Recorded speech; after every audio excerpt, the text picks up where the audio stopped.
Hello team, welcome to another ATP Geopolitics video with myself, Jonathan MS Pearce. I am joined again, actually, by Zarina Zabrisky, whom I spoke to just recently regarding whether Trump is an asset, a useful idiot, aligned with Russian policies, or an actual sort of agent, and whether he was compromised. And that was a fascinating talk. And Zarina told us, I think when we were live then, that she actually lives in Kherson, and we were due to talk about Kherson at some point anyway. And she contacted me just the other day to say, look, things are going crazy in Kherson and the world needs to know. I need to speak to some people about this. And she has her own Twitter where she's posting these videos and also does her own writing and speaks to other people. But I thought, yeah, absolutely. Let's talk about that. I've not worked, but I've interviewed Brendan Kelly before, who's given us a breakdown of the data and also the techniques and tactics of the Russian drone operators that are operating from the other side of the river into Kherson, doing these horrific things. That's been tagged the human safari, and Zarina reached out to say, let's talk about that. So that's the introduction. Zarina, thank you for coming on. Do you want to reintroduce yourself to the audience and just start us off with what's been going on of late? Yes. Hi, Jonathan. Hi, everyone. Thank you so much for having me. And as many people these days, I wear many hats. And last time, if you watched the show, we were talking about hybrid warfare and the Kremlin active measures and the long-term campaign about installing pro-Soviet and later pro-Russian individuals in the position of power in other countries.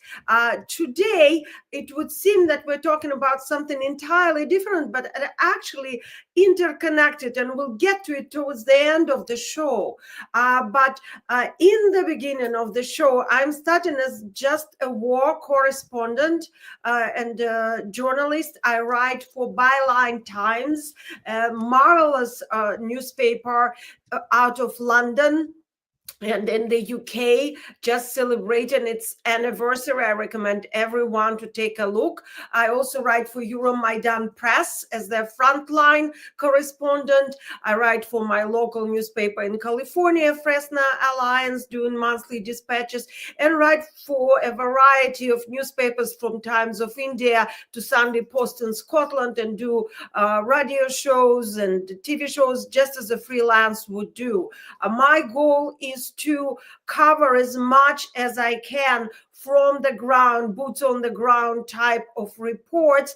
And I try to focus on the subjects that are not being covered by other journalists for a variety of reasons. And the last 2.5 years, soon to be 2.5 years, I've been based mostly in Kherson with trips elsewhere along the front line because I started by making a documentary and writing a book in Kherson, and I was lucky enough to get a permit to work here. And we will go very briefly about the history of Kherson throughout this full-scale invasion. You might hear some sounds in the background. That's because we have ongoing shelling about every few minutes. There are sounds, you might not hear them because we also, as you could see, we have wooden windows. That's Kherson style, and they do muffle some of the sound, but sometimes it will be loud. If we're lucky, maybe not. Wait, just to let you know, I was in Kherson in February 2024. Like I said to you before, I probably wouldn't go back there now, and it's amazing that you are choosing to live in Kherson, which is, I guess, a conversation that we'll get to. But when I was there, the sound of outgoing and incoming artillery was making my windows rattle. It was incredible how much of Kherson is boarded up, as much for the protection of windows, but also for light. Because when you drive around Kherson at night, it's just completely dark. because everyone shutters up their windows to make sure that nothing is able to be seen by drones and whatnot. So yeah. Well, I wouldn't say that, Jonathan. Actually, the reason we have windows boarded is because they are broken by the shock wave. That's not the goal, is not to block the light, which is the practice in the other parts of the front line, say in Kramatorsk. That certainly is a practice. In Kherson, I don't think it's a consideration because of the geography of the place. The Russian troops are separated by the river, which in some places about 800 miles wide, sometimes wider. And there are also the parts of the river and the land, sort of like marshlands, that are called plavny, and basically are swampy isles overgrown by reeds. And they are playing an important role in the whole campaign here in the combat actions, because they are very hard to get by, to get through. They're also good hiding places for troops, on both sides of the river. And thank you for bringing up the map. You see on the so-called, in Ukraine, it's called the left bank, which is the eastern bank, Russian-occupied side. You see it mostly in green, and the white structures on the right side, as they call it here, of the Dnipro River, or the west bank of the river, are the city of Kherson, the suburbs, and we'll talk about them, called Antonivka, Schidny, Sadova, Belozerka, and so on. And the Ukrainian troops, the territorial, they used to be called the Territorial Defense Brigades, and now they were renamed recently, are also located alongside of the city.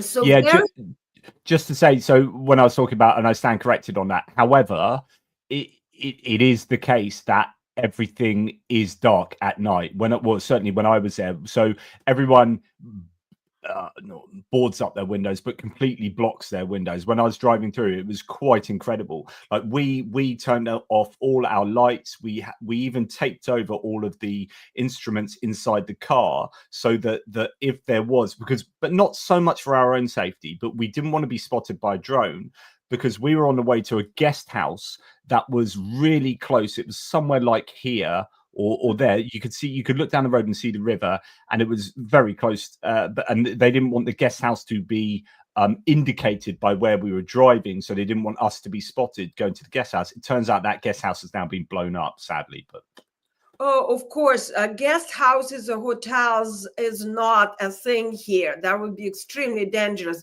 I live in just a regular block of flats in downtown, somewhat close to the river, but not right on the bank of the river. That's not allowed. We have our own rules. And for those of you who don't know, and we'll get to it too, I hope, is why there's not as much coverage of Kherson and the Kherson region as there should be.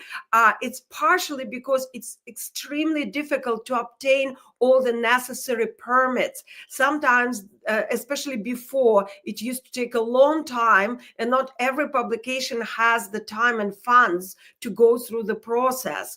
Also, it's not like every other city, say like Kyiv or Odessa or Mykolaiv or even Kramatorsk or Pokrovsk, where you can just drive in showing your accreditation as a journalist in Ukraine. You have to get additional permits.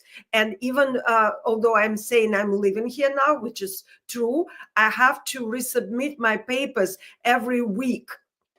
And they check you, the local security services check on you, on me, on any journalist or anybody, especially foreigner, being here, because it's just so close to the front line. So I'm very grateful personally to the authorities and press officers who gave me such an opportunity. And is that why you're living there? Are you living there in order to report on it? Because as Marino here says, she lives there. It sounds so extremely dangerous. What made you go and live there? Or Yes, I am here to report because there are not that many local journalists left here. They're wonderful. I have several friends who are writing for local newspaper, who run a radio station. They have their YouTube channel, TV station, but they're small operations. You have to understand that these journalists lived through the occupation. They've been living through 3 years of war. Many have very difficult circumstances, such as their homes being bombed out, their relatives killed, or being in the Russian occupation, or it makes their work very, very difficult. It's easier for me because I don't have my family here. I don't have any property here. I just report. My life here is just reported. So here it's just my own safety, my own security. I don't have to worry about my family or anything like that. And so, like I said, I feel that it's because I also speak several languages spoken in this area, it's easier for me as compared to other foreign journalists. And so I see that as my presence here being beneficial for the city of Kherson, for the region. And how many people do you think live there now? Because as this Wikipedia page says, at the beginning of the war, its population was estimated at 279,000. That seems quite a lot. I'd imagine that's probably the wider area. But what are your thoughts on how many people are left there now? The wide area used to be 330 or Yeah, so. 260 is an official number that we get for Kherson. right.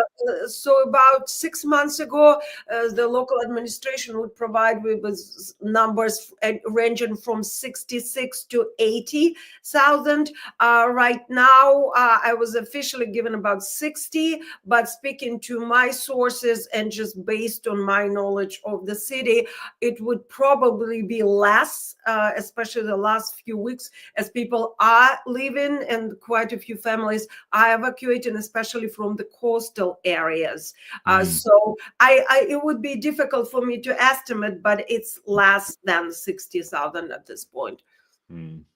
That's so sad. So we have seen over time that, well, I guess the history was Kherson was under the occupation of the Russians. Then it was liberated during that whole Kherson counter, whereby the Russians did this operation withdrawal that was very successful. Actually, it's probably the most successful things the Russians have done during the whole course of the war in actually bringing their troops out from that whole wider region, across the bridges, across the river, and then the Ukrainians came in, and it was all very positive. Even Zelensky visited. Everyone was really upbeat. It's like, yes, we've got liberation for this major city.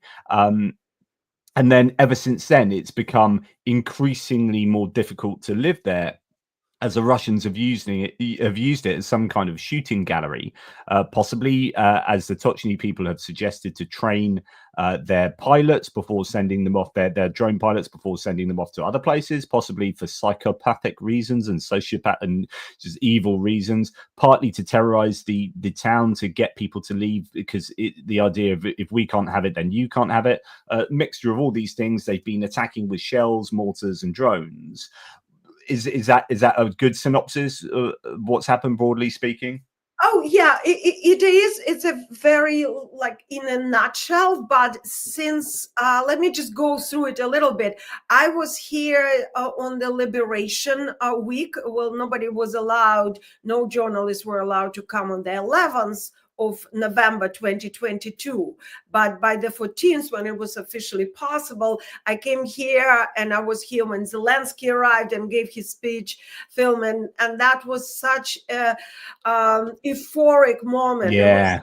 one of the happiest days in my life, and I wasn't in occupation, but this collective joy and the feeling of freedom, it never left me. I live very close to the square of freedom Square, and each day that I walk by, I still hear the voices and see this faces, even though now it's a far cry from what it used to be, because they really only allowed people to celebrate for about a week. And that's what the tables were in the streets and the parties and dancing, even though there was no electricity, no gas, no water, no food, but people were rejoicing. You could feel it, and it was contagious. And that's part of the reason why I decided to make a full film about Kherson, to write a book about Kherson, and then eventually settle here somewhat, as much as you can during the war.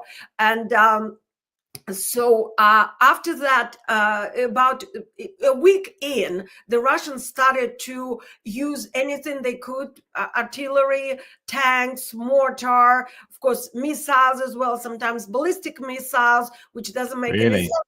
Oh yeah, then we had Iskanders landing not far from where I live, which doesn't make any sense because it's very expensive, and it causes not much more damage as compared to constant artillery. But they just basically try all types of weapons that they can. They tried chemical weapons, and we have explored that in the documentary. It was renamed From the Eastern Front to Under the Deadly Skies, not in the least because the chemical luminescent rain was falling from the skies on Kherson and in other parts of Ukraine as well. There was a period of time where this experimental lab was used to try aerial guided bombs, like carpet bombing, and that was September and October. This is John Sweeney, when we were in Donbass and in Kherson, and we were there were two war crimes that we were investigating, and one of them, the use of the chemical weapons, which the Russians said they were not using, and the torture, which of course they did use a lot in the basements of Kherson. And Putin was not the part of that film, but here you see him marching away in the beginning of the film. And yes, so when in September and October of 2024, the Ukrainian troops managed to cross the Dnieper, which you have to understand is a major barrier here and prevents both armies from proceeding to the other side. The Ukrainians successfully took a part of land called Krinky. It was a village of Krinky. I reported on that a lot, Yeah, and it was a dreadful experience for those soldiers. I interviewed officers and soldiers fighting there, and it was just something out of hell. Like Apocalypse Now has nothing on what was happening in Krinky. One of many tragic episodes in this war, really. But at that time, Russians were so concerned with that they decided to try something radical, and they were for a few weeks there were aerial bombs being dropped on Kherson and suburbs every day, doing a lot of damage. And then for whatever reason they decided that it's not working, maybe it was too expensive or whatever, and then they kind of stopped, because lately, the last few weeks, they went back to this technique as well as any other technique that they use here. And a guided aerial bomb is a very old, re-equipped Soviet bomb that could be forwarded and could target whatever the Russian military decided needs to be targeting. And it could be 500 kilograms. They're very heavy. They could go up to tons, several tons, and they could erase the whole blocks. And that's what was happening here. And when I was in Kyiv talking to you about the whole thing with Trump, actually, we had 8 aerial bombs being dropped on Kherson that week. Yeah, this is FAB 500. And downtown on the Central Street, used to be called Ushakova, now the Independence prospect or avenue. There was an aerial bomb that did a lot of damage to the empty building already. Nothing was going on there anyway, but they're very scary. They're loud, and they, compared to artillery, it's much more fearsome. Although I have to say that it's hard to scare people of Kherson. And that brings me back several things I want to mention. Like, we definitely need to get back to what happened yesterday. That was, even for Kherson, that was unprecedented. Because yesterday, a massive artillery strike was combined with what we now call human safari. And let me get back quickly to human safari. That started as somewhat, as we know it now, a phenomenon in July 2024, when I came back after a short break, and I heard the strange sound, and I didn't know what it was. It was a very different sound from any other war sounds in Kherson. It sounded, I described it before, and I'll say it again, like a bunch of wet boards falling down, like a truck lost a load of wet boards. That's how it sounds to me. And a friend of mine said, oh, it's a skid. And the skid means when something is being dropped, meaning the FPV drone or a Mavic drone drop something explosive usually, or a grenade or a homemade explosive on a person, on a house, on a moving car. Could be an animal. We had dogs and goats targeted by those drones. And I couldn't believe my ears. And then, sure enough, I started to hear it out of my window, and I started to interview the victims. And as I did, I tried to break a story, and my newspapers, Byline Times and Euromaidan Press, ran the articles, but other editors just wouldn't believe me that that's possible. And it took me about 3 months to break the story. And starting in October, starting with the Kyiv Independent, Kyiv Post, and later on, all the major publications started to run the articles. And by now, there's about 100 of them. Have a wonderful French volunteer, Xavier, who runs a spreadsheet with all the publications. That's the first one on July 29th, when we first brought this to the world. And there was a lady there I interviewed. There were drones above us, and she said, this is human safari.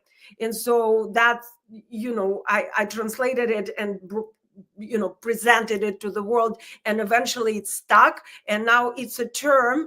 And major commissions, like committees on the human rights, are now looking into it, and we are actually expecting 2 big reports from the major committees on the human rights. That's, you see it here, human safari, and there will be the mentions of some of the work that I and my colleagues were doing. So now it's a daily life in Kherson. Hourly, we have drones dropping something. I hear them. I heard them this morning. I heard them in the afternoon. They're buzzing by. And yesterday, they combined the artillery strikes with the extreme human safari attack.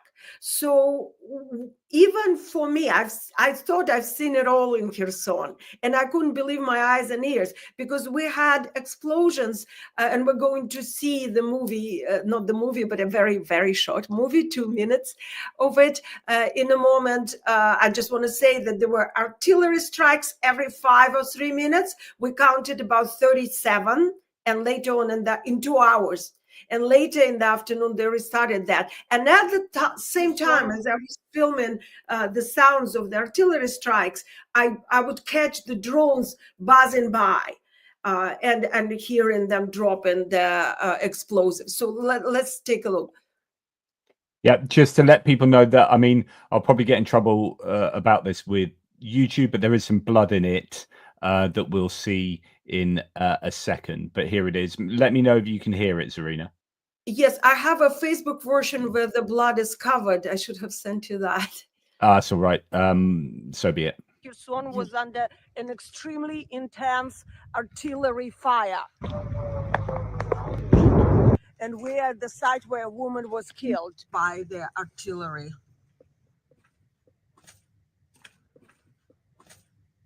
The drones.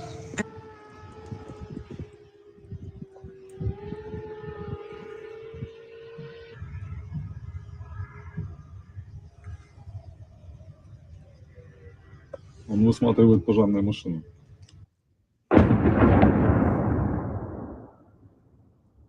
So I'm going to pause it there. He said that that is looking for fire engines. Yes, this is a infamous double tap. So yesterday, the ambulance was hit after they've evacuated, or rather started to evacuate a man injured at a bus stop. And at that time, an FPV drone dropped an explosive, and then the wounded man was re-injured, and the driver and the medical staff were injured as well. And that's what usually happens either when the firemen arrive, or the rescuers, or people who evacuate families, which we will take a look at as well, or firemen arrive, then the Russians hit them again. And it used to be, it's a something that is known from the war in Syria, in other areas in Ukraine, but usually they used to do it with artillery or other weapons, but now they're using drones to do that. That's why the drone was here. А скільки поранених? Ну, ми знаємо за одного. Там загиблий. Все. We're going right under the power lines. Here's the car that was hit. Okay, let's go. Let's go.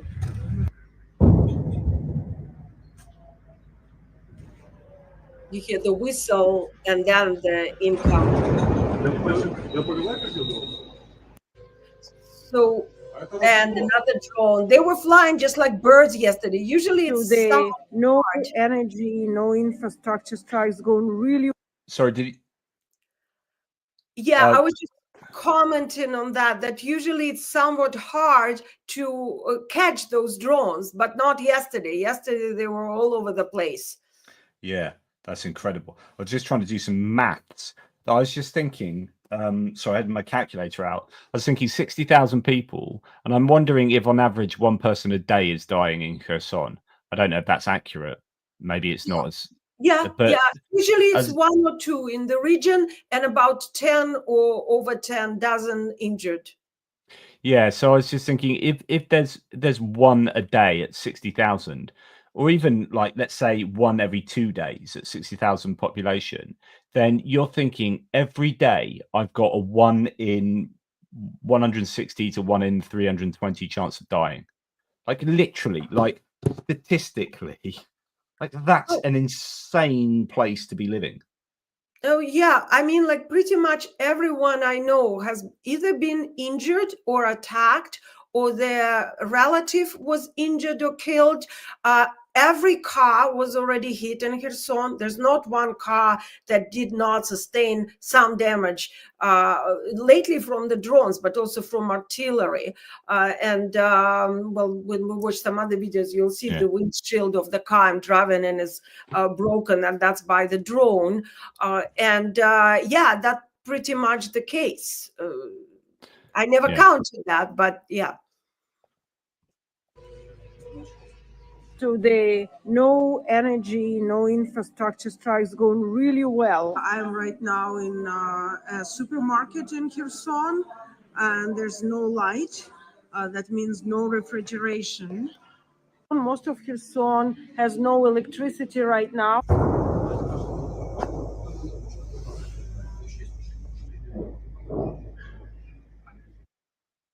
So I was talking about it this morning in terms of like, you know, are the Russians just thinking striking energy infrastructure with shelling is different than with drones and missiles? Therefore, it's okay to do this, you know, to break the ceasefire arrangements. I don't know.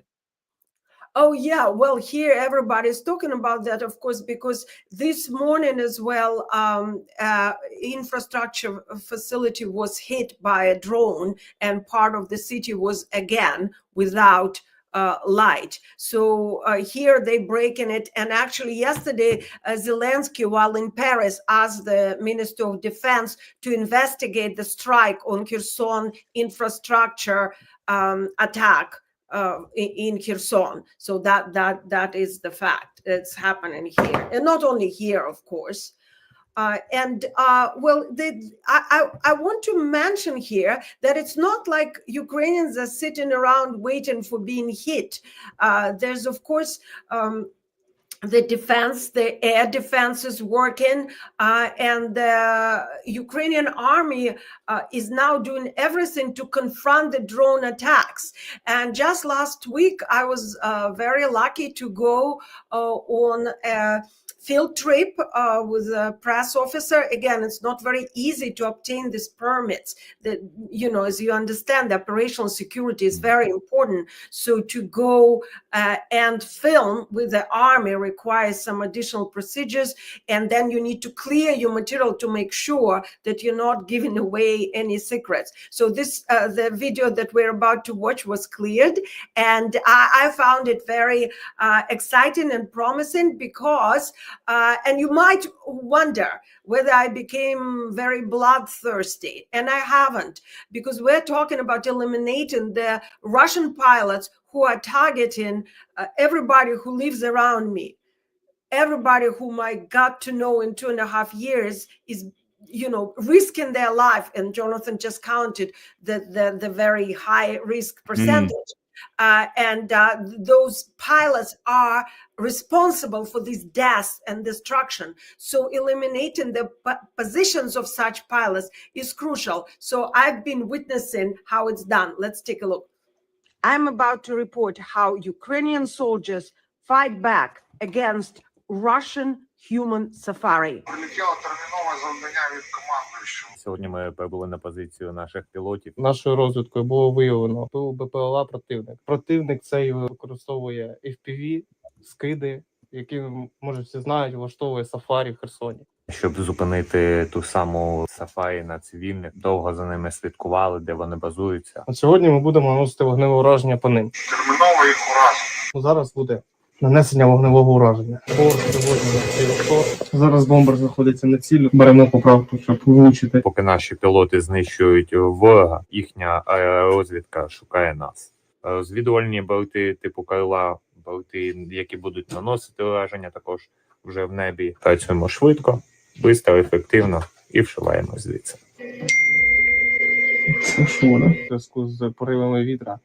Попали по будівлі. Зараз борт повертаємо. On the way back, there's a manual mode that the pilot decides to use. This way it's much faster. If there's FPV drone, they can run away from it. It's coming back. It's being marked. So here it is now, just landed. Ми не можемо по декілька разів на ціль вилітати, тому що вони вже будуть чекати нас зараз там. 3 рази пропонує закінчити. Трагічним для бойових. Вот эти они вже піднялись сразу. Радіоприхоплення. Тобто, якщо ми зараз будемо туди летіти, вони у нас вже чекають. Ходимо трішки на інший напрямок. Малими штурмовими групами заходять на острови. Кожного дня вони питаються зайти, вибити нас з лівобережжя Херсонщини. Але в них нічого не виходить. Зараз чекаємо, поки наші інженери підготують повністю дрон до взльоту, підготують бойову частину, спорядять на сам дрон. Як тільки він технічно буде готовий до зльоту, будуть приступати наші пілоти до виконання місії. Зараз будемо їх уражати. Відпрацювали по місцю знаходження пілотів, 2 влучання. Очікуємо на дорозвідку від наших пілотів. So lots of work is evidently going into trying to do something about this. I'm sure there's sort of electronic warfare going on an awful lot, intercepted drones, trying to take out the drone teams themselves from where they're flying from. But of course, that'll be going the other way as well. So the Russians will be doing that to the Ukrainians. And so there's a cat and mouse that's always going to be, it's a cat and mouse game that's always going to be taking place in situations like this. But I mean, I assume the Ukrainians, this has been a problem now for a long time, right? And are they having any success in dealing with this, given that what happened yesterday? Well, yesterday was unprecedented because also they managed to take down the power lines. So, of course, the electronic warfare units were disabled somewhat, and that's what made it possible for the Russian drones to zoom through the sky at these quantities. But it's very complex. I understand that we probably don't have time, and not everybody is interested in technical details. But I think it's worth mentioning here that the drone warfare is the warfare of the future, and that it's not as simple as just putting up the electronic warfare, they call EW units, because it's a war of frequencies. And now it's actually beyond the war of frequencies, because the Russians started to use the fiber optic drones. These are the drones which are flying on the very thin cable, counterintuitively on the spools. I'm not going to go into details, and that these drones cannot be intercepted by electronic warfare units. And the reason you saw the little witch flying on the mob there is because the larger drones are being used, called Baba Yaga. They have many different names, and they can mainly fly only at night because they're very big and they are noticeable. And as we saw in the video, a small FPV drone can come and get it. And recently I did an interview with the head of the military administration, Alexander Prokudin, who mentioned that they call it Star Wars because all kind of innovations are being used. There are smaller drones flying with the propellers made as razors to cut down fiber optics. There would be drones with the hook to get the cable. There are lasers being used. It's basically an experimental lab. There's also a wall that is being built along the Dnipro River, which is for some reason is called dome. It's not really a dome, it's a wall, which is a radio electronic wall preventing the drones from flying. It's very complex. A lot is being done. A lot of innovation is happening here. And I will be writing, started already, a series of articles on drone warfare for Euromaidan Press, and they're forthcoming very soon. So if you're interested in drones and drone warfare, that would be the place to check out soon. Another thing, Jonathan, that I think we should mention is people who are not familiar with Kherson or this region might be asking themselves, why would Russians want this particular region so badly as opposed to others? And this is about the strategic location of Kherson, which I'm sure, Jonathan, you're also aware of.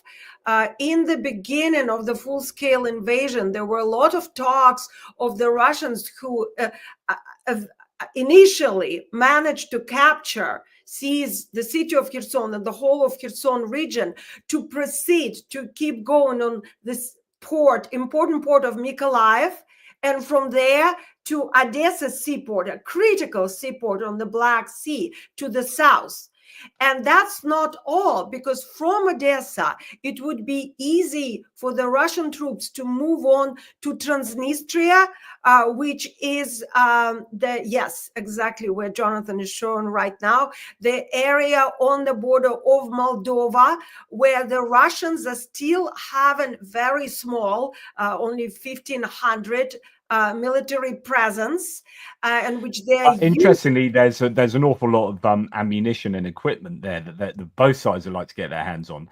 This land corridor that I think is, like, if I was, and actually some Russian generals have come out and said this, the whole thing will be, the whole war would be pointless if you don't get this land corridor. This land corridor is insanely important, because if Russia was to control all of this land here, and therefore Odessa, they would control Ukraine's ability, or they would stop Ukraine's ability to export anything via sea, right? Via the Danube, via the sea.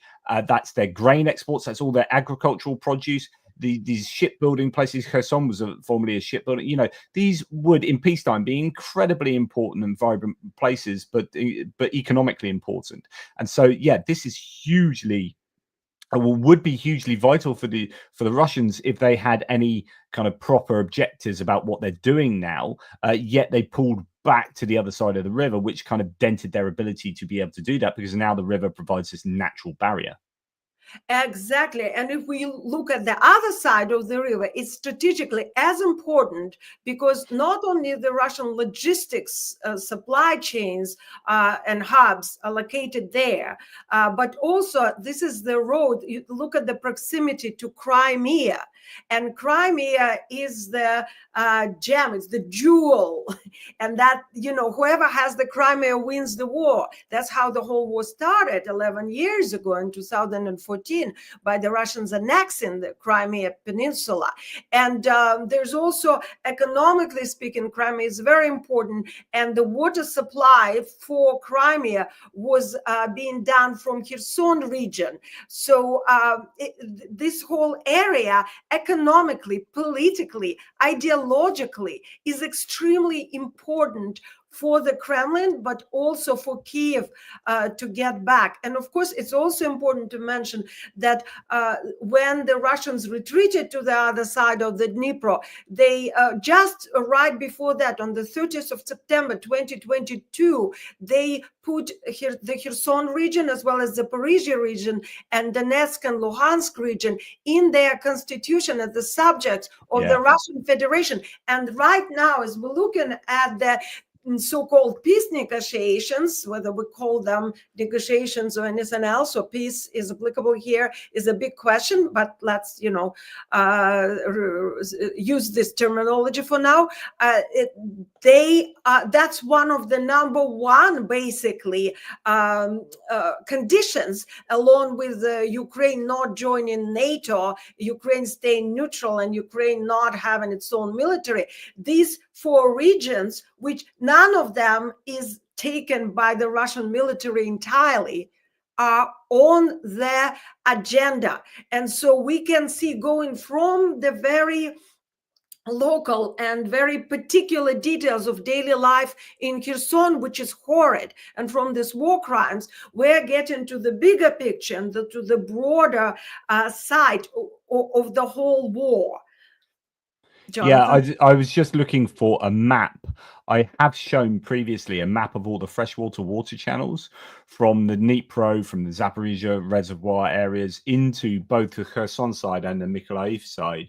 That gives you an understanding. So, you know, in 2014, Crimea had its water, well, after that, it had its water cut off by the Ukrainians, because they're like, well, the Russians have now annexed Crimea without, you know, illegally. So we're going to cut off the water because all of their agriculture in Crimea depends completely on that water. The whole area it would be a dust bowl if it wasn't for the way it was irrigated.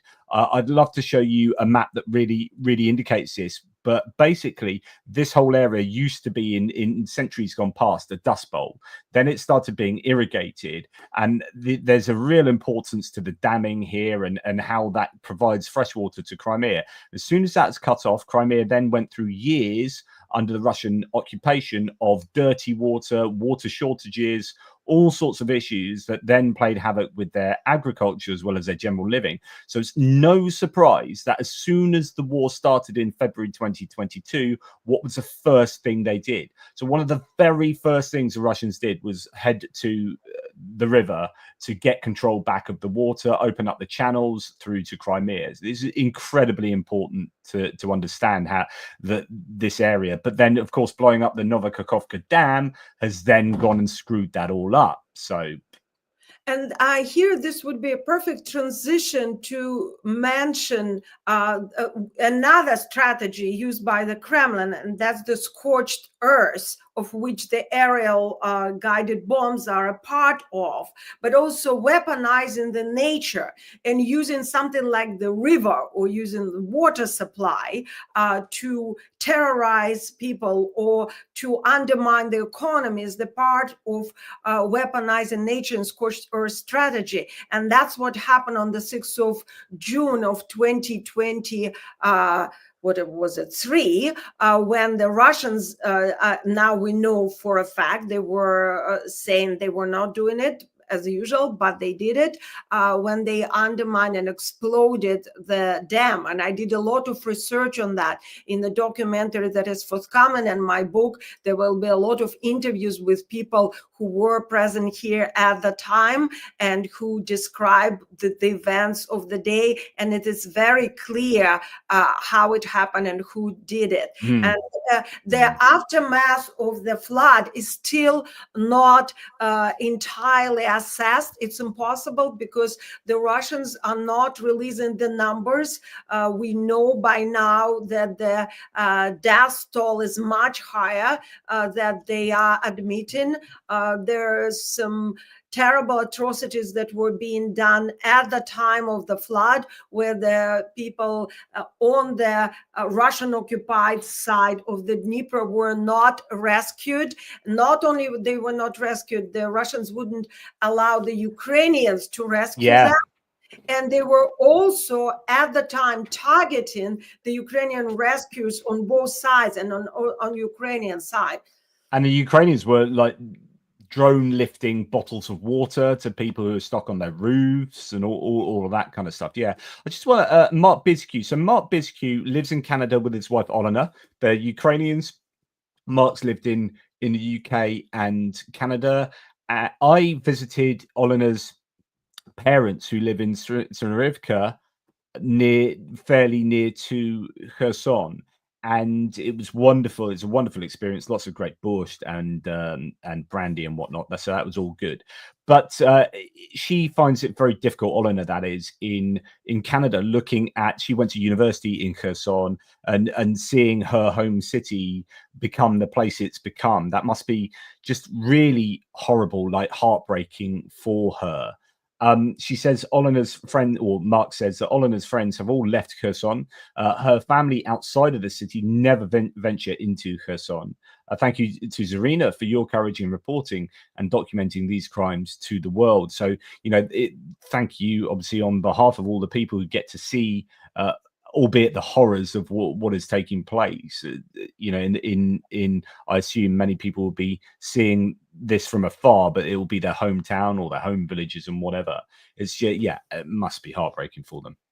Well, thank you for your kind words and for your support. And I think this is what we journalists are here to do, is to report from the ground and bring to the rest of the world the records of the Russian war crimes, and also to report on the heroic people who are living here. It's impossible to live here, not fall in love with them. I mean, whenever I speak about them, I'm afraid of not being too objective, because I'm simply taken away and in love with these people. I'm proud of them. Like even yesterday, you know, I didn't share it yet. One day I'll share it. As we are driving, my friend and I, and this friend is also the most remarkable person. His family had to leave with the kids that, you know, living in a safe place in Europe. But he's here helping, volunteering, doing everything in the most dangerous places ever. His car was damaged many times by drones and artillery. He was injured several times.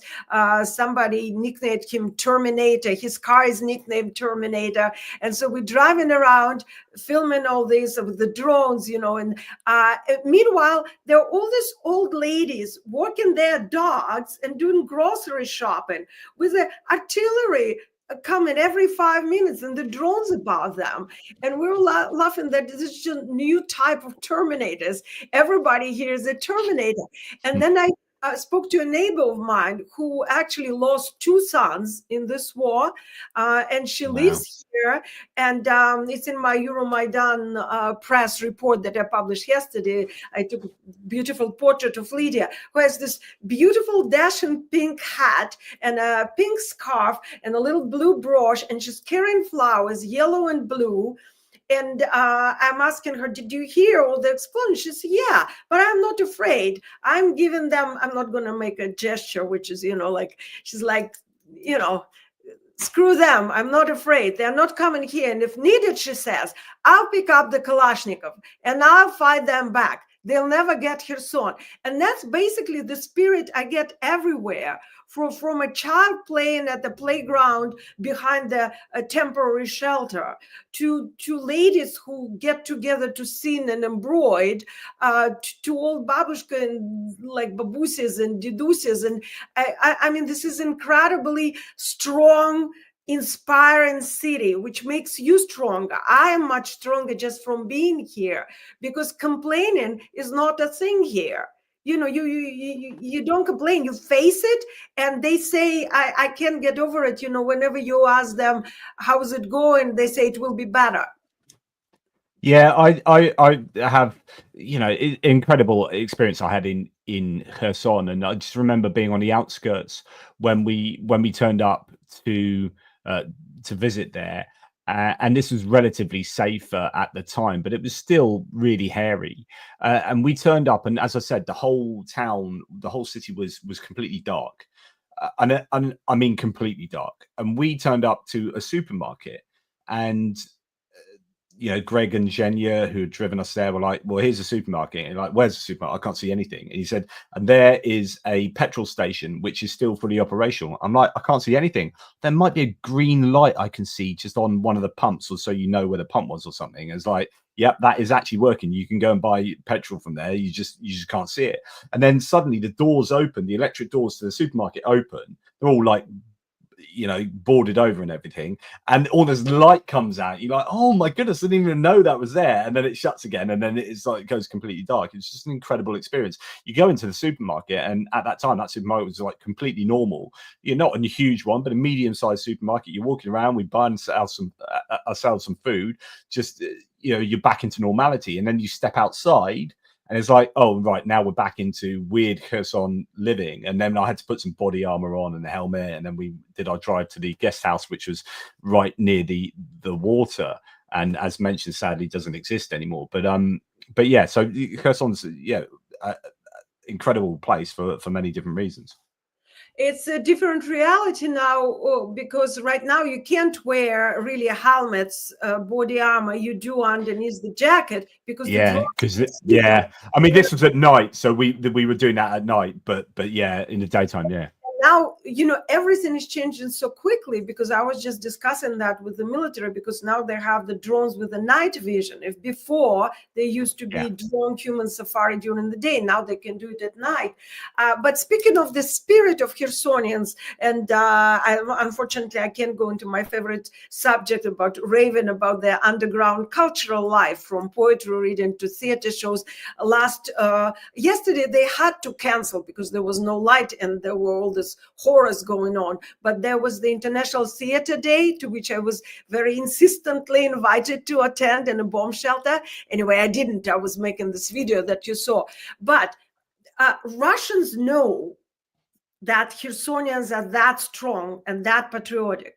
And what they do, and I have to say that that's what they do the best. They are targeting the psyche, if you will, of Khersonians and of Ukraine. Well, this is a question. Sorry to interrupt, but this is a question. Like, why are they doing this, right? And as I said before, like training their drone pilots, psychopathy. Because actually some of them, when you listen to the stuff they say about the people actually do this, then post on social media, on Telegram, like they are psychopaths. So there is that. And there is terrorism, just pure terrorism, trying to terrorize these people so much so that they leave, and then taking out strategic targets as well. But in Kherson, there are no strategic targets as far as I can work out. When I was there, I didn't see a single military person inside the city confines. I saw quite a lot outside. They were building trenches. They were doing, plenty of stuff to hit out there. I'm sure artillery positions and whatnot. But in the town itself, I didn't see a single military person. Whereas you go to Mykolaiv, you go to any other place, military are freaking everywhere. Right? They just are, and you can see them all the time. So I thought that was interesting. Anyway, what are your thoughts on what the real are there any other reasons why the Russians are doing what they're doing? Well, of course, yes. I've been thinking about it ever since the last July when it started, and I started to report it. And actually, the psychopathic reasons are not the number one. No. They're using it as one of their tactics. Like I said, Kherson is in a way their experimental lab, and they figured out that it's much cheaper to use the FPV drones. Mavics are a little bit more expensive, but a lot of these drones and homemade explosives are much cheaper, times and times cheaper than artillery or missiles or mortar or anything else they could use. And because they're so close, they're not doing it just in Kherson. I went to the town of Nikopol, which is across the Dnipro River from the nuclear power plant of Zaporizhia, and there the Russians can reach the town of Nikopol, and they're doing the same human safari tricks there. They are training their pilots. They're doing it in Donbass. They are using the drones in Sumy region as well, in the Chernihiv region, anywhere along the front line. So it's just the future of the warfare, as we have mentioned before, and it's a cheaper way of fighting. So that's because of everything we have mentioned before, because of the strategic importance of Kherson, they need to capture it. They need to take it back. And in order to do it, by pushing people, civilians, away from the city and making it, turning it into a gray zone will be of great help, because then they will be targeting directly the military who are, of course, located here. That is a strategic point. We're not going to end the discussion of where they are located in the region, but they are in the region, and it's a well-known Absolutely. fact. Yeah. So, so you do on that note, so they clearly then have the objective of retaking Kherson. It must rankle that they had to give it up. Do people talk about? Are you hearing anything? Because I was hearing from someone else recently that the activity around there has increased, and there are rumors that the Russians are going to want to get across. They are thinking about attacking across, and you've got down in the Delta region further to the southwest. There's been a heightened activity there. Apparently, I can't confirm any of this, but like that would be a really high risk thing to do. They would lose a lot of troops. You know, crossing a river, especially one of that size, that's just asking for trouble, because as soon as you start crossing, you're going to be spotted. There's no such thing as a surprise anymore, especially with a river crossing. You would just be absolutely hammered by artillery and drones. I can't think the Russians would be serious about getting across the river. What are your thoughts? Well, there are no sorts. There are reports on a daily basis, and they've been officially confirmed to me by the head of the military administration and in many other interviews, that Russians are, in fact, undertaking such acts and such campaigns on a daily and nightly basis. And in the video that we just saw, when first time the pilots missed the positions of the human safari pilots, they changed their course and went to target the just such Russian military who were trying to cross the river, taking them out. And it's called a suicidal ticket, one-way ticket. And the military were sharing with me that the Dnipro is actually in pretty graphic image, but here we are, teeming with the bodies of dead Russians, and that eventually the soil will be very rich, because of course it's a suicidal mission. So, but they basically are trying to capture at least a small part of the land, either on the islands or on the right bank of the Dnipro River, in order to claim this region, as we have mentioned before, because we are looking at the smaller picture and the smaller details and the tactical moves, but we're also looking at the overall picture here, Jonathan. And that's why I wanted to, before we round it up and finish, talk a little bit about the hybrid warfare and the overall broader scene. Yeah, I read out a few threads from Russian sources of first-hand accounts of soldiers who have been sent across on these one-way ticket. You know, they're talking about how suicidal it was, and so they'd be sabotaging their own boat engines, sabotaging their own boats, injuring themselves, that they are still trying to send these Russians across, as if, you know, the definition of insanity is doing the same thing over and over and expecting different results. It's like, well, yeah, let's send another 3 boats of people across here, and maybe we get a foothold. Yeah, the last 15 have just been completely destroyed. So yeah, we'll do it again, because lives don't mean anything to the Russians, I guess. There are also reports, and that includes official reports, that a lot of these Russian soldiers are being drugged, and they don't have a very lucid understanding of what's going on, or they are not studying it rationally. And I haven't a chance to verify it here. There's no way for me to do it. But when I was working in the Kharkiv region, and we were on the expedition to pick up the dead bodies from the abandoned positions, I had a chance to walk through the Russian position, or what used to be rather the Russian positions, and their bunkers and so forth. And I found a lot of needles, a lot of syringes, and a lot of all kind of tools, which were definitely not of medical use. And so while I did not have time to do a detailed research in that, I've heard a lot of reports, and from my own experience, from the evidence I've seen, they got to be on something to be undertaken this crossing the river crazy escapades.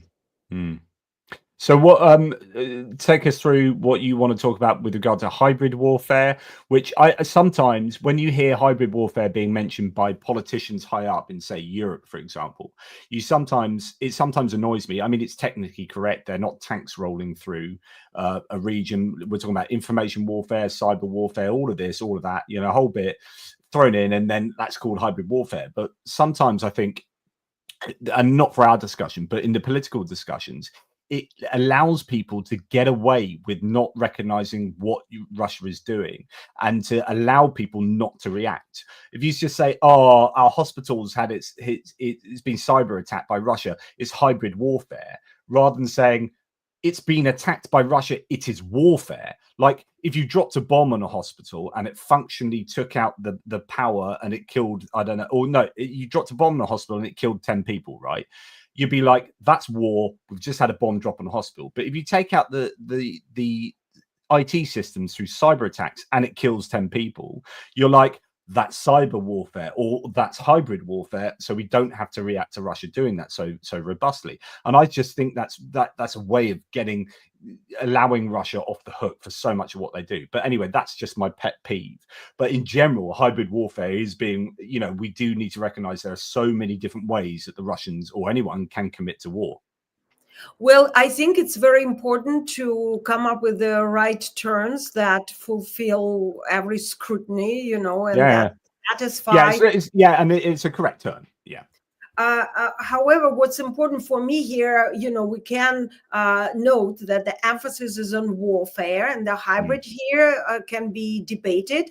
But what is important here, that it is modern warfare in which we are not talking just World War I trenches or modern variation of it, drones, or you know, what happened yesterday, the combination of artillery and drones. We are facing here the multifaceted campaign in which everything is weaponized, and in which the most important part is the mind war. Because, you know, if you turn around the mentality, the collective mind of the targeted nation, you won't need any other warfare. You won't even need the cyber attacks, leave alone the artillery or drones. I know it because they were trying to force me into learning it in my young years in school. So I got a taste of what it is. I never did it, but I later analyzed it, and I spent 10 years writing about it and warning the West, the collective West, of the dangers of it. And now I see it being used as what it used to be called combat propaganda. And the number one goal of combat propaganda is demoralization of the people, of the population, and the army of the adversary. And that's what they're doing here. For instance, drone warfare is now combined with the mind warfare. And oh, here, by the way, was a loud explosion. I heard that. I found the pamphlets or the leaflets dropped by a drone in the central marketplace with the text in Russian calling the Ukrainians to surrender and cooperate with the Russian troops. And it had, in a modern variation of the combat propaganda, it had the QR code. So to follow this QR code, you could go to the Telegram channel, which is a local, very popular social media platform. And there you could, for monetary compensation, start working for the Russians by doing running a variety of errands, from exploding homemade devices, say in police stations, to talking to others and convincing them that the Russians are coming soon and that is good for Kherson. So undermining the morale and targeting the minds of people who are already being undermined, who are not sleeping at night because of nightly, hourly attacks, who'd been under such attacks for 3 years, and who in theory have a lot of mental issues. And mental health is a big issue in Ukraine overall, and in Kherson in particular. Targeting people at such hard moments is a strategic move, as prescribed in combat propaganda textbooks, and it's being done. And it's being done in Kherson, it's being done in Odessa, it's in each city is being targeted in a different way. The same is happening in Kiev, in Donbass. And what's important here for our audience, it's being done on the social platforms around the world. So when you are going to your social platform of choice, say whether you're still on X or Twitter, or you go into Facebook or Instagram or TikTok, the algorithm there are being altered and attacked. There are millions and billions of bots and trolls who are altering and designing their information space in which you exist.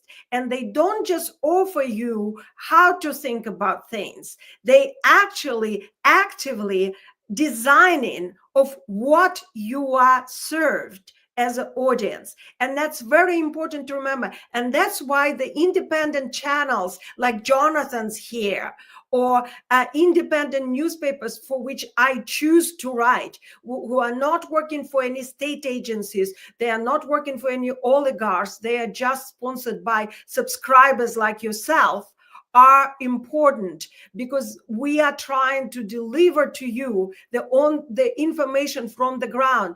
And the voices from Ukraine are being undermined and being silenced. I've seen it lately a lot across the platforms, that it's very hard to get the news from the ground to the world global audiences. Just one little rant about, say, Twitter. I posted some, so I don't know if he's in a live chat at the moment, but there's a guy called Daniel Smith who does volunteer work for from Bristol with Love. So Bristol's a city in the UK, and he takes out aid to Ukraine in vans. And he joined us as one of the drivers when we took 3 trucks out to Ukraine as part of the Car for Ukraine trip that we did recently. And there was something on the news about Bristol and some volunteers from Bristol driving some aid out. And I sent him the Twitter link to the news bit, just the BBC news bit. And he was like, oh, thanks. And then he came back and said, I can't believe the number of Russian bots and trolls just attacking that on Twitter. And I went and had a look at it. And like the first, I don't know, 30 odd comments, and they were all blue tick, because blue tick comments, you have to pay for a blue tick. But clearly Russia have done this, and it's a good investment because they get to control the narrative, because the blue tick then shunts you up to the top of the replies. So if you have a news article, then the first 30 are blue tick people before you get to normal people. But all of those blue tick people are Russian bots and trolls who are then liking each other's sort of comments, and that boosts them up. So that if you were reading that tweet of this lovely story of these people from Bristol being nice to Ukraine, it then gets absolutely attacked. So if you're a random person that isn't really bothered about Ukraine war, you come across that, you read the comments, then you're like, oh, okay, oh, right. And then you come away thinking negatively about those people that have gone and done all that. And that's just a little example, but it's something that is so prevalent on particularly Twitter, where that's rampant.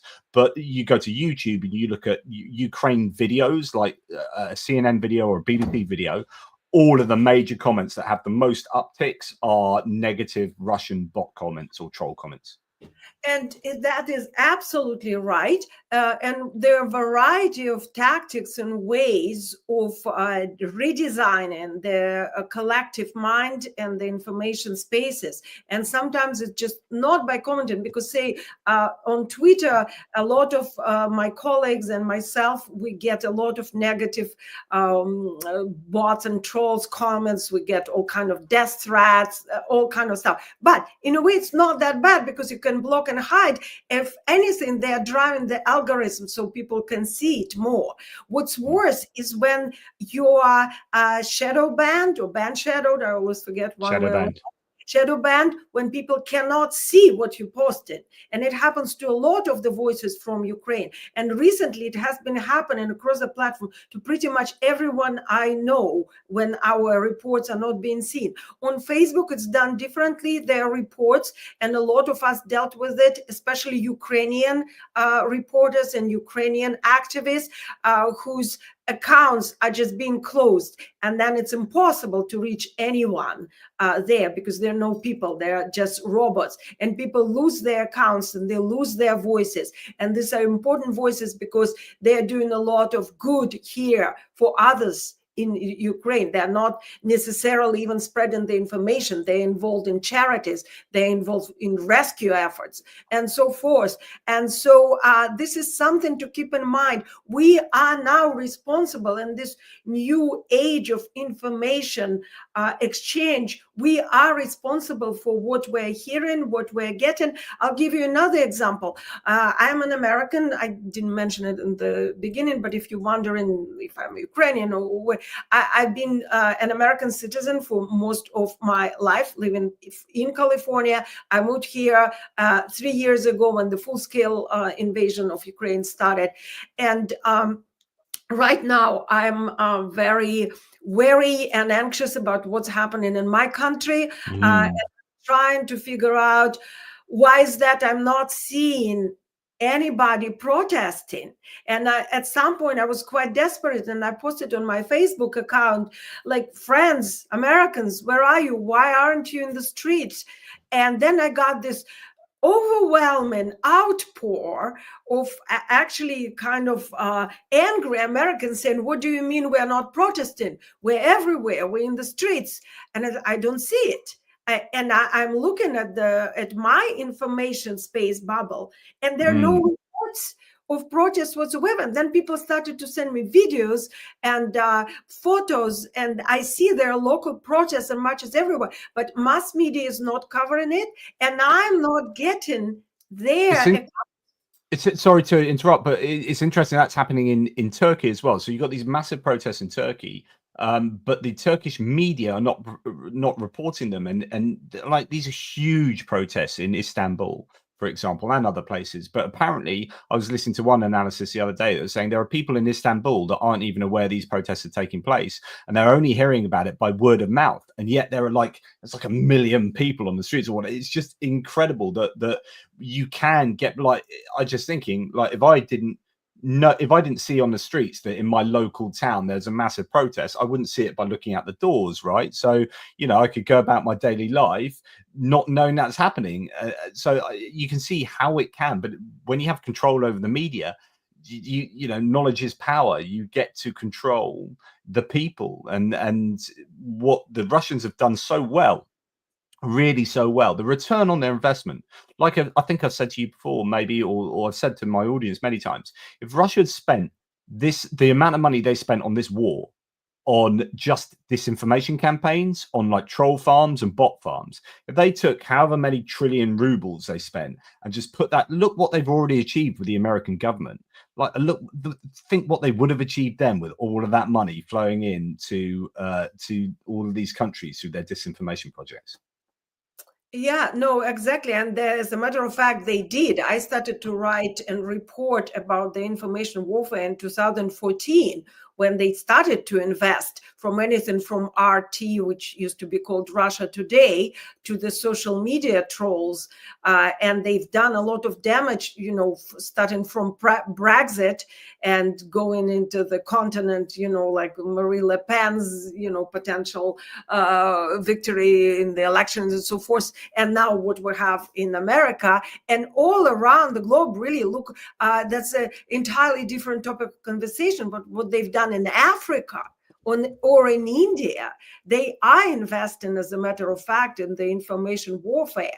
And we all are being targeted more than we know. And that's what I always like to bring up at the end of any discussion, that we are not just talking about me reporting from Kherson, where what you just mentioned, Jonathan, is happening. For instance, I spent this morning trying to find the site of destruction of an explosion that I heard that happened very close to me, but it was impossible to do. Things are not always obvious in urban environment, in the global environment. There could be protests happening right next door and you would be knowing it. So finding your niche, finding the right source of information, checking your information, verifying it is becoming as important as just listening to the news. Absolutely, 100%. Just a big hello to Kanti Luden, who's in the threads there. We are doing together a fundraiser. I'll talk about at the end of the video. Just something here from Mitch Mazarel. Thanks for having Zarina on again. Great guest with a very clear view of the information landscape we are navigating. Yep, we are. You know, it's one of the big things. All of my audience know this. I bang on about this the whole time. Just we are in this information war. I'm on the battlefront there in a way that I'm not like you are on the battlefront in the real war in Ukraine, or even more so a soldier that is fighting. And there are these different levels of how we are fighting for Ukraine. And, you know, I'm doing my bit, I like to think, in trying to give an accurate sense of what's going on in Ukraine and fight the bad arguments and fight the disinformation offered by the Russians. But thank you, Mitch, by the way, for the kind words about Zarina and for supporting the channel as ever. Is there any other video you wanted to show? I've got a few more lined up. Sure. Perhaps we can finish up with the video of the evacuation of the family with 6 kids. I personally found one of the most moving encounters I had lately. It just tells you more than you need to know about what Russians are doing here to people in Kherson. Is that this one then? Yes. Yeah. Yeah. Okay. Let's show that to the audience. And of course, if people go and find you on Twitter, I think I've linked your Twitter in the description below. Then they can find all of these videos there. We are right now driving in an armored vehicle. We have electronic warfare units 1, and another one is on the roof. And off we go. Тут дрони, арта, каби, РСЗО, дрони висять, є тепловізори на дронах, і вони теж можуть нас бачити. Жінка буде дітей просто позасунути. This family lives in the basement. There are 5 children, and they are now evacuating. Одному 7, другому 3, 2, 1 і 7 місяців. Страшно? Да. Багато дронів. Так.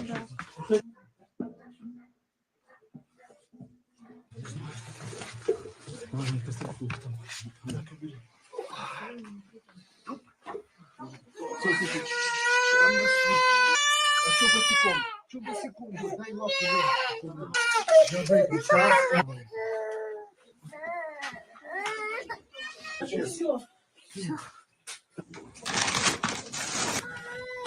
Закрываем. Все. Ага. Це буде добре. Дима, Коля, Валик, Таня и Ева самая. Первый раз.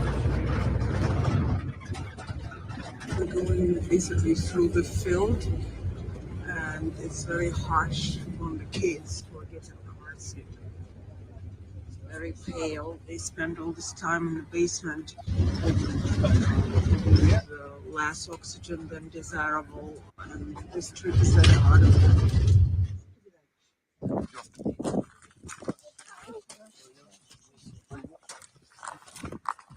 Дякую.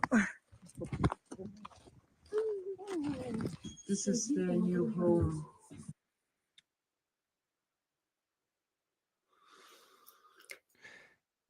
So they were evacuated from whereabouts?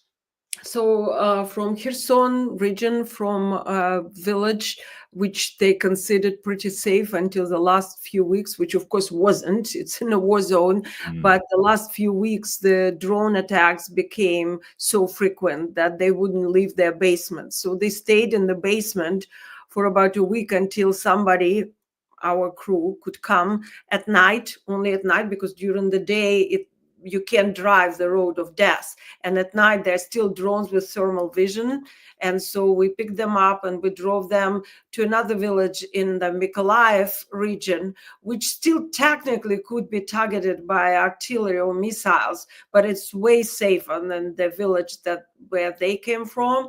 And it was really harsh because 2 of these kids were born during the war and they've never been in a car, Jonathan. And so they were getting car sick. And we had to stop this armored vehicle every 5 minutes because the whole family was being car sick, and we were stopping in this field in the dark with drones potentially seeing us because the kids just couldn't move. And this kid who was sitting next to me, he was so pale. I've never seen a child that pale. His skin was transparent and he was so smart too. That was one of the most heartbreaking moments ever. I'm by now pretty tough, but it was when I came home and was editing this material the rest of the night. It was really rough. Wow. Well, well done for being involved with that and reporting it. Incredible work that you do in a very dangerous place. I mean, what's your? I guess the way to end this is 2 things. What do you realistically think is going to happen in this particular area in Kherson? How do you see it playing out over the next 2 to 6 months or something like that? And then maybe what are you most worried about with regard to Kherson? It's a very good question, and I wish I had an answer. I was just talking to someone today, to a colleague, to my Khersonian colleague, another journalist from here. We were saying that the talk shows these days, it's basically fantasizing. Nobody really knows what's going to happen. There's so many factors involved. We know what the sides want. I know that Ukraine just wants to get its territory back, people back, because every family here on this side has relatives on the other side in the occupation, or at least friends. They have houses, it's one area. I've said it before and I'll say it again. If you are in a major city in Europe or in America, imagine you are in Brooklyn and your family is on Manhattan, and Manhattan is being captured by the Russians, or you are in London and the people on the other side of the Thames are being captured. In San Francisco, where I'm from, there were people in Berkeley are suddenly occupied and can't come and visit, or you can't even call them. And it's painful, it's horrible, and even more so, it's dangerous, because the Russians' long-term plans, and that I can tell you without being, somewhat a Van Gogh predicting something that I don't know, but the Russians have plans that are confirmed and that they are already applying and trying to carry on, of mobilizing the Ukrainians in the occupied areas. And whether they retain the areas they have already, or whether they somehow, which is hard for me to imagine, but manage to get the remainders of the 4 areas in question, 4 regions in question, Donetsk, Luhansk, Zaporizhia, and Kherson, they will have a vast resource, human resource, of Ukrainian men who would at some point feel abandoned by the Western world, and who would add to the hordes of trained Russian soldiers.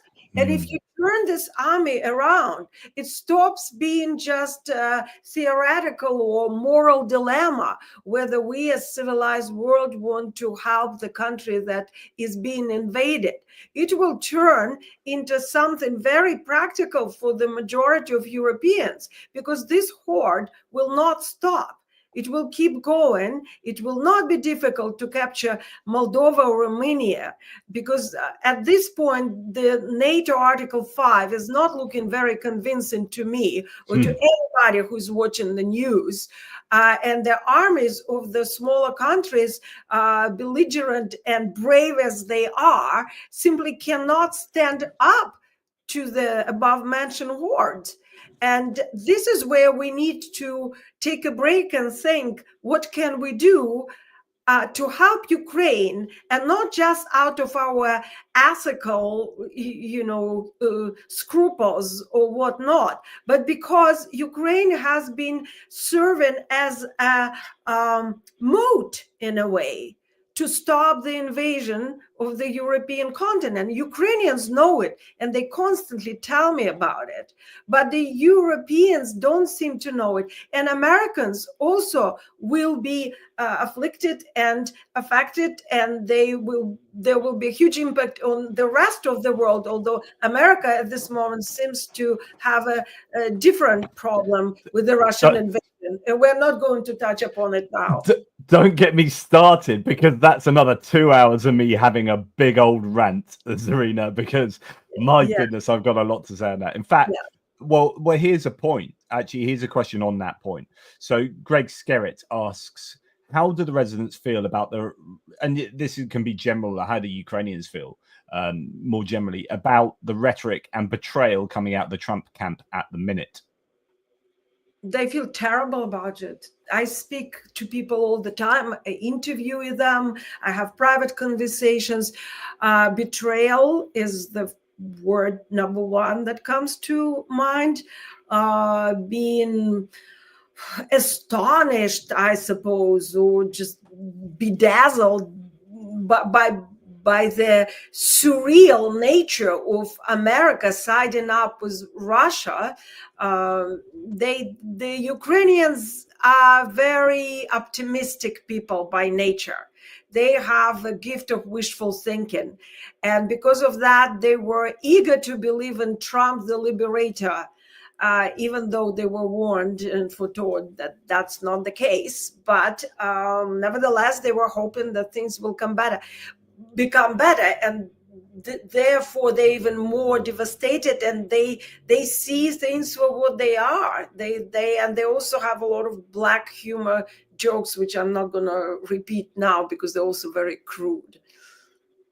Yeah, well, it is, I think, the ultimate betrayal, and we're here for it, sort of reporting what's going on and standing with Ukraine. I think from what I can gather, Europeans, I mean, really, it comes down to money, which translates in political will. You can say one thing, but actually doing something about it requires just a lot of money in Europe. And I think that's where the sticking point is. If you had unlimited money, Europeans in the main would be just fully behind, as countries, as states, would be so behind Ukraine, and they are behind Ukraine. But it's just how do you translate that into Ukraine prevailing, especially when the US appears to have just changed sides? It's just I have a suggestion for Europeans, since they sound like they need some help. And mind you, I'm a writer first and foremost, and then war journalist, and teacher of Russian anti-propaganda techniques. But it seems obvious to me that freezing, they're already frozen, but releasing the frozen Russian assets and using them to equip Ukraine and to protect Ukraine seems to be like an obvious answer. The money is right there. And the tactic of sitting on those treasures and waiting for God knows what, or in other words, appeasement policy, never worked. It didn't work during World War II. It's not going to work now. So if anybody is asking my opinion, here you go. Very simple solution. Get the money, give them to Ukraine, or if you don't want to give the money to Ukraine, fair enough, buy the weapons, buy everything that's on the list. Even I have the list. I spoke in the Bundestag twice. I have the list of what, say, the Kherson region needs to protect itself. I'm sure there are a lot of other people who have lists like this for all the regions. Let's put together a major list for Ukraine. Let's bring it up. Let's use it. And like I say, it comes down to money then, doesn't it? And this is what Ursula von der Leyen's trying to do, is release 150 billion euros up to maybe 800 billion to arm Europe, arm Ukraine. So just, fingers crossed it is going to happen. I think the coalition of the willing meeting yesterday was positive. I think there's more aid coming, but it's about aid and Ukrainian bodies as well. You need the people to operate the equipment. So yeah. We're back at where we've been, I guess, for the last 2 years. Yeah, that is my pet peeve with Europeans, but I know Europe very well. I have relatives and history of living in Europe. It is not a radical space by definition. It's conservative. It's taking one step forward and 2 steps back. It's some sort of a waltz. And this is not the time for this kind of dance. This is, our world is hanging by a thread. So not to turn into propagandists here and getting back to the analytics, I say what we can do from where we are. We are not politicians here. We are, at most what we can do, we can speak to politicians, which I do when I am invited, or even when I'm uninvited, I still speak to them. But we can bring this information. We can spread, I don't like the word spread, it has some negative connotation, but we can share this information. We can make sure that more people around us, even if they seem to be uncomfortable knowing the facts that we've been sharing today, for instance, know these facts. And the more people are aware, the more people are awake, the more people are cognizant of this paradigm shift we are watching now, the more chances we have to actually keep democracy alive. And I mean worldwide democracy, not just in Ukraine or in America. Yeah. Well, look, I fully agree, and it just needs to happen. Just to, I guess, finish off a few things to sort of direct people towards. First of all, just a bit of news, and sorry, this doesn't pertain to anything we particularly talked about. I just mentioned the news this morning that someone whose book How Fascism Works is an excellent book, Jason Stanley. He is basically moved to Canada from the US in saying that the US is potentially going to be a fascistic dictatorship. And now I hear that Timothy Snyder and his wife, both, public academics, the great Timothy Snyder and Marcy Shaw, have left the US to go to Canada because they're so worried. And Mitch Mazarod just put that in the live, and I've just looked that up, and it's incredible. Yeah, I can't believe it. But anyway, I'm going to direct people to Zarina Zabrisky on Twitter. Go and find her there. She has her own website, zarinazabrisky.com. She has a Substack that I can't find. That website is irrelevant. That's just my literary work from before the war. So if you don't have access to Twitter, I'm also on Facebook, Blue Sky, just started Instagram, and I write for the newspapers that we mentioned before. Yeah, I was trying to find your Substack, but no, it's Medium. It's Medium. That's where it is. Where you've got Medium, isn't it? Yeah, there's a lot of work on Trump-Russia connections. For about 8 years, I've been sharing my investigative journalism there, and a lot on Russian hybrid warfare, Jonathan, and propaganda. Yeah, that's Cluster Click. So if you click on that, that's where the whole collection there, all the major clusters. Yeah. Excellent. So yeah, definitely a useful repository of information there. Just to tell people that I've written with Brendan Kelly an article for Only Sky called "The Future of Murder," where we were looking at drones and we were looking at Kherson, and used that as our segue into a discussion about, you know, where the future of murder is, considering that is broadly what's happening there. And that's linked in the description below, so you can check that out. And just finally, to remind people, as ever, we're doing a fundraiser, a Car for Ukraine fundraiser. You can find it at ATPGEO.com/donate, and that's Kanti Luden's in the live stream chat, and he's raising on this as well. I've just finished the NAFO campaign, so we've not really started this. I haven't even announced it. This is kind of one of my first announcements, so we haven't even got started yet. But we've just raised, thank you everybody, 78,000 euros for the NAFO truck with Rick the Ukrainian and Roman Trocomets. That's amazing, and I'll be launching this properly. Last time we raised £40,000 for 4 trucks. That was amazing, and we took with Jonathan Fink 3 of them out to Lviv, and they are on the front lines doing what they've been brought to do. So that's fantastic. But anyway, that's just fundraiser there. That's linked in the description below. Kanti, good to see you here, matey. So we come to an end now, Zarina. Is there anything? Sorry, that was all like housekeeping stuff. Is there anything that you would like to say that you feel that hasn't been said? A couple of housekeeping things. I'm sorry I wasn't able to read your comments in the chat, and I'm sorry about that. I usually just focus on the conversation. Absolutely. You leave that to me. To me. I wasn't replying, but I clicked on it and I see some very good points. The Finnish guy, you got it. You know, I know in Finland people really got the mind war and the hybrid war. So thank you for that. And somebody mentioned Zabrisky Point. Yes, it's my favorite movie too. And so I can't answer everyone, but you know, I'm very reachable anyway on social media. If you want to chat, I'm there. Reach out. Thank you very much, Finnish guy. And my main point, you know, bottom line, please stay aware. Please share the information after verifying it. And please keep standing by Ukraine. This is an incredible country, incredible people. They suffer daily, they suffer hourly, and partially they are suffering for our freedom and our world too. And that this would be my parting words. And thank you for listening and being here. Absolutely. Well, look, thank you very much for the kind live chats and support for my channel. But don't forget to support the Ukrainians as well. And if you can't do that with, you know, donations to fundraisers, then do it at the water cooler at work by standing up to disinformation, by putting your parents straight or your children straight or your uncles straight when you're at a Sunday dinner with them.